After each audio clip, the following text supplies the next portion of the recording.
Why, hello everybody. Welcome back to Jeff Bowles Central. I am here bringing you another Retro Roundup video game segment. This time around we'll be checking out the 1992 Sega classic Streets of Rage 2.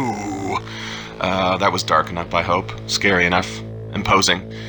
So before we get rolling here, do me a favor, and as usual, like this video when you're done with it, and then subscribe to Jeff Bowles Central. We bring you video games, music, writing, basically everything I love in the whole wide world.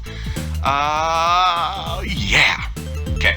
So, yeah, we're checking out Streets of Rage 2, 1992. Now, in the year 1992, I was an 8-year-old boy. I don't know why I said it like that. I was an 8-year-old kid. And you know what? This game was really, really important to me. It was kind of crucial to my video game development. And it's part of a larger series. There are 3 games in this series. They're all pretty good, but this is widely considered to be the best. And I totally agree with that. I loved this game. I would come home every day after school and play this with my friend John.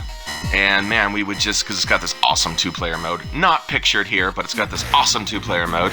And then we just beat them up, because this is a traditional beat 'em up. Look how they're beating me up, and I'm beating them up, and a beat, and a beating up.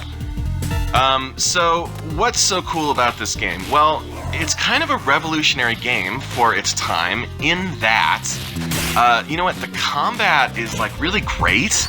The enemy variety is really great. The soundtrack is kind of great, which is kind of weird to say about a 16-bit cartridge, but it really is. They kind of like threw in a lot of like modern techno, dance, trance type stuff in 16-bit form. I'm gonna go ahead and beat up on this lady of the night here because that's totally appropriate for kids to do. So this game came along at a time when games had gotten really, really stale, especially action games. And it kind of informed a lot of the action games that followed, especially stuff like Maximum Carnage, which is that awesome Spider-Man Venom Marvel game, which is kind of in some ways my favorite compared to this.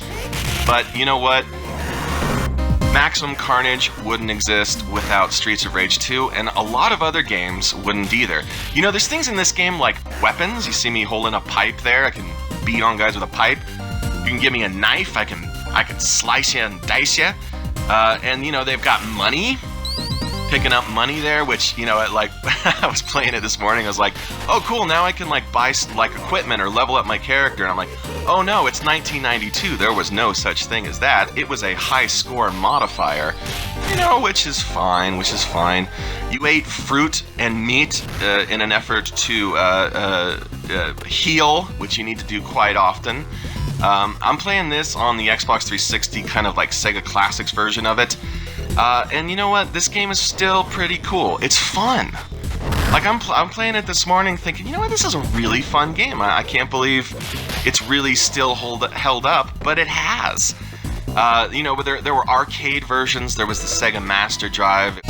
Hell, it was even on Game Gear, if you can believe that. And, you know, Game Gear... I don't know if you remember Game Gear. Game Gear was a handheld system by Sega. It took 6 AA batteries, 6 of them, and by the time you were done with those 6 batteries, only about 2 hours of actual game time had elapsed. But the Sega Genesis version holds up. So, do me a favor. Like, subscribe, enjoy your life!